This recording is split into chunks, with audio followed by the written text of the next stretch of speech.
C'était en Pologne, juste quelques minutes avant que je commence à enregistrer. Ce matin, Poutine sent qu'il touche à sa fin. Alors il intensifie la guerre et attaque à nouveau un pays de l'OTAN. Vous voyez, juste ce matin, le président Trump a tweeté ceci, et c'est quelque chose que Poutine ne peut pas se permettre alors que son économie s'effondre. Analysons ce tweet. Une lettre du président Trump adressée à l'OTAN et au monde entier. Je suis prêt à imposer de lourdes sanctions à la Russie dès que tous les pays de l'OTAN auront accepté et commencé à agir ainsi. Et quand tous les pays de l'OTAN cesseront d'acheter du pétrole à la Russie. Comme vous le savez, l'engagement de l'OTAN à gagner a été bien inférieur à 100%, et l'achat de pétrole russe par certains a été choquant. Cela affaiblit considérablement votre position de négociation et votre pouvoir de marchandage face à la Russie. Je suis prêt à y aller dès que vous l'êtes. Dites-moi quand. Je le crois. Si l'OTAN impose un tarif de 50 à 100% sur la Chine, supprimé après la guerre Russie-Ukraine, cela aiderait grandement à mettre fin à ce conflit mortel mais absurde. La Chine exerce un contrôle important sur la Russie, mais ces tarifs puissants briseront cette emprise. Ce n'est pas la guerre de Trump. Elle n'aurait jamais commencé si j'avais été président. C'était la guerre de Biden et Zelensky. L'Ukraine a été envahie. Je suis seulement ici pour aider à l'arrêter et sauver des milliers de vies russes et ukrainiennes. 7000 vies perdues rien que la semaine dernière. C'est fou! Si l'OTAN m'écoute, la guerre finira vite et des vies seront sauvées. Sinon, vous me faites perdre mon temps, ainsi que l'énergie et l'argent des États-Unis. Merci. C'est une excellente déclaration, qui pourrait être plus forte, mais c'est un pas dans la bonne direction. Finalement, nous pouvons dire à l'OTAN de venir avec nous, pas lui demander de nous accompagner. Presque tous les pays de l'OTAN n'achètent pas de pétrole russe, à l'exception de la Hongrie, de la Slovaquie et de la Turquie.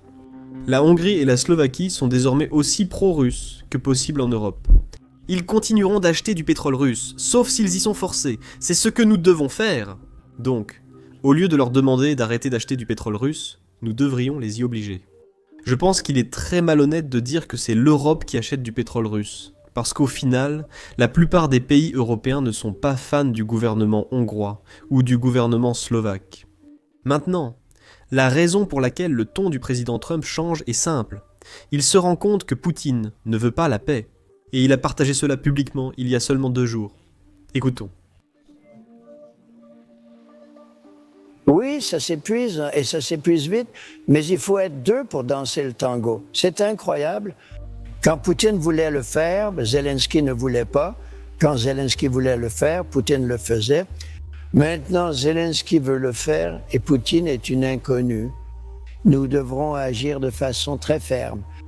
Maintenant, il y a quelques points à clarifier. Poutine n'a jamais voulu la paix. Il a fait semblant de vouloir la paix parce qu'il savait que l'Ukraine ne céderait pas de territoire. Et c'était sa façon d'essayer de montrer au monde que ce sont les Ukrainiens qui ne veulent pas la paix. Alors qu'en réalité, Zelensky a renversé la situation contre Poutine. Il a dit « Hé, pourquoi ne pas simplement se rencontrer et régler le différend territorial en face à face ?» Mais cela, Poutine ne peut pas se le permettre. Il a toujours dit aux Russes et à l'armée que Zelensky est un dirigeant illégitime. Il ne peut plus s'asseoir à la table de Zelensky et négocier en tant qu'égal. Alors qu'en réalité, Zelensky est un bien plus grand dirigeant que Poutine ne le sera jamais. Il voulait l'Ukraine en 3 jours, et son armée lutte encore 3 ans et demi plus tard. En fait, en août, l'Ukraine a gagné plus de terrain contre les Russes que la Russie n'en a gagné contre les Ukrainiens. L'armée échoue, et le régime de Poutine tombe. Écoutons les plans que le président Trump a partagés sur la façon dont il veut arrêter cette guerre. Avant de continuer, puis-je vous demander ce que signifie resserrer l'étau sur Vladimir Poutine? Eh bien, ça va toucher très fort avec des sanctions contre les banques et aussi en ce qui concerne le pétrole et les tarifs. Je l'ai déjà fait, j'en ai fait beaucoup. Regardez, l'Inde était leur principal client. J'ai mis un tarif de 50% sur l'Inde parce qu'ils achètent du pétrole à la Russie. Ce n'est pas une chose facile à faire. C'est essentiel. Cela marque une rupture avec l'Inde, souvenez-vous-en. C'est avant tout un problème européen. Aussi, Brian, je comprends ce que tu ressens et que c'est important pour toi. Et je comprends que beaucoup de gens le font, beaucoup de gens ne le font pas, franchement. Mais nous dépensions 350 milliards de dollars pour une guerre qui se déroulait de l'autre côté de l'océan, alors que l'Europe dépensait 100 millions. Ça reste beaucoup d'argent, mais ça aurait dû être équilibré, au moins équilibré, où ils auraient dû dépenser plus. Mais j'ai fait quelque chose. Comme vous le savez, je suis allé à l'OTAN et j'ai d'excellentes relations avec ces pays. Je les ai poussés à passer de 2% à 5%, puis à tout payer. Tous nos coûts sont désormais couverts par l'OTAN composé de pays riches. À présent, ils paient. Nous envoyons des missiles et d'autres choses à l'OTAN. L'OTAN nous paie et ils distribuent là où ils veulent, c'est-à-dire, dans ce cas, l'Ukraine. Monsieur le Président, lequel... C'est une grande économie, c'est une grande différence. Nous ne dépensons pas. Vous savez ce que je veux faire. Oh, je veux l'arrêter pour une autre raison. Parce que maintenant, je suppose qu'on peut dire qu'on gagne de l'argent. Je ne veux pas gagner de l'argent, mais on en gagne parce que... Mais je veux arrêter parce qu'ils perdent entre 6 000 et 7 000 soldats chaque semaine. Ce ne sont pas des soldats américains, mais des Russes, des Ukrainiens et des habitants locaux. Mais les plus grandes pertes concernent leurs soldats. La semaine dernière, ils ont perdu 7 018 soldats, un peu plus du côté de la Russie que de l'Ukraine. Mais tous les deux, vous savez, ils ont perdu 1,5 million de soldats en se battant d'un côté et de l'autre. Je veux arrêter ça pour des raisons humaines. Vous savez, leurs âmes, ce sont des âmes russes. Maintenant, passons point par point parce qu'il a soulevé beaucoup de points différents. Avant tout, c'est surtout un problème européen plutôt qu'américain. Et l'Europe devrait prendre ses responsabilités, et elle le fait. Donc, c'est clairement une bonne nouvelle. Deuxièmement, les tarifs contre les pays soutenant la Russie fonctionnent. Regardez ça. Nous avons imposé un tarif de 25% à l'Inde pour l'achat de pétrole russe et le financement de l'invasion de Poutine. Et les entreprises indiennes arrêtent ou hésitent réellement à acheter du pétrole russe. Quoi que dise le gouvernement indien, au final, les actes comptent plus que les mots. Les entreprises indiennes ont réduit leurs achats de pétrole russe. Maintenant, le plus grand opérateur portuaire de l'Inde interdit aux pétroliers russes, sanctionnés, d'entrer dans ses ports. La raison en est simple, il ne s'agit pas seulement des entreprises qui achètent du pétrole russe. Vous voyez, toute entreprise qui aide ces sociétés à effectuer des transactions avec une entité ou un pays sanctionné peut faire face à des sanctions secondaires. Cela signifie que si une raffinerie achète du pétrole russe en Inde et que je suis propriétaire d'un port qui laisse cette raffinerie utiliser mon port pour transférer ce pétrole, eh bien, devinez quoi ? Ce propriétaire de port va être sanctionné. Cela signifie qu'il aura beaucoup plus de mal à accéder au dollar américain, la monnaie de réserve mondiale de facto. Ce propriétaire de port aura plus de difficultés à attirer d'autres pétroliers et navires occidentaux. Désormais, ces compagnies maritimes ou entreprises occidentales feront face au même dilemme. Si ce propriétaire de port est maintenant frappé par des sanctions secondaires, si je traite avec ce propriétaire de port maintenant, je risque des sanctions secondaires. Les sanctions fonctionnent, et elles se déroulent sous nos yeux. Nous devons redoubler d'efforts et convaincre de plus en plus de pays d'adopter ces sanctions secondaires contre les pays qui financent cette invasion. C'est exactement pour cette raison que les États-Unis exhortent les pays du G7 à imposer des sanctions contre des pays comme la Chine et l'Inde. Le G7 regroupe le Canada, la France, l'Allemagne, l'Italie, le Japon, le Royaume-Uni et les États-Unis.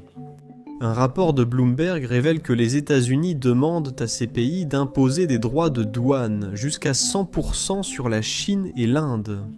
Ces droits de douane seront supprimés dès que ces pays arrêteront d'acheter du pétrole. Ce n'est pas une tentative de nuire à notre relation avec ce pays ou avec l'Inde. Il s'agit vraiment simplement de l'invasion insensée de Poutine, et j'espère que ces pays le comprennent. Et bien sûr, il ne s'agit pas seulement que la Chine et l'Inde comprennent cela. Nous avons aussi besoin que les pays européens, du G7 et de l'OTAN le comprennent. Jusqu'ici, seuls les États-Unis ont taxé à 25% l'Inde pour l'achat de pétrole russe. Beaucoup aiment dire que les États-Unis n'en font pas assez. Mais au final, ce sont les États-Unis qui agissent réellement en ce qui concerne les sanctions secondaires contre les pays qui achètent du pétrole russe. YouTube vient de faire une annonce stupéfiante. Ils perdent les créateurs 64 $. Millions par jour. Pourquoi ? Eh bien parce que YouTube n'a pas assez de créateurs. C'est pourquoi vous voyez des vidéos sur votre page d'accueil qui ont moins de 1000 vues, comme celle-ci juste ici. Bien sûr, cela ne veut pas dire que tout le monde devrait créer une chaîne. Mais si vous vous êtes déjà demandé si vous deviez lancer une chaîne YouTube ou une chaîne sans visage, c'est le moment idéal. YouTube paie des créateurs des millions de dollars chaque jour, et il met en avant les chaînes nouvelles et plus petites, plus que jamais. Je suis sûr que vous avez des questions sur comment lancer et développer une chaîne. Nous recevons souvent des questions par email de certains d'entre vous. C'est pourquoi nous avons décidé de rassembler tous nos conseils YouTube dans une seule vidéo YouTube, entièrement gratuite. Donc, si vous êtes quelqu'un qui souhaite lancer sa propre chaîne, vous pouvez regarder cette vidéo ici sur YouTube en cliquant sur le lien dans la description ou sur la fiche qui s'affiche à l'écran. Chaque pays qui veut que la Russie mette fin à cette invasion doit montrer à la Russie que nous sommes unis et que nous sommes prêts à agir pour la punir. Et nous sommes prêts à agir lorsque la Russie fait quelque chose qui dépasse les limites. Car non seulement les pays européens n'agissent pas, mais aussi les États-Unis. Vous vous rappelez qu'il y a 3 jours, 19 drones ont pénétré en Pologne, pays de l'OTAN, sans réelle réaction. Eh bien devinez, j'enregistre ceci il y a à peine 1 heure. Comme vous l'avez vu au début de cette vidéo, une autre attaque de drones est en cours contre des pays de l'OTAN comme la Pologne et la Roumanie. Les sirènes retentissent. Nous recevons les informations au fur et à mesure. Mais cette fois, les sirènes ont retenti, contrairement à la dernière fois. Ainsi, on peut supposer que cela pourrait être bien plus important que ce qui s'est passé il y a 3 jours. Et la raison en est simple. La Russie testait la réaction de l'OTAN. Et l'OTAN n'a pas vraiment réagi de manière forte, donc la Russie va continuer à agir ainsi. En fait, voici comment le président Trump a réagi après l'attaque de drones contre la Pologne.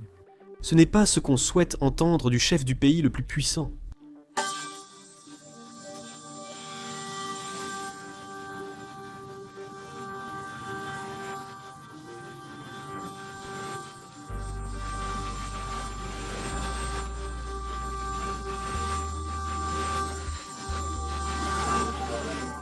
Je ne défends que la Pologne qui a été touchée et est tombée dans une zone.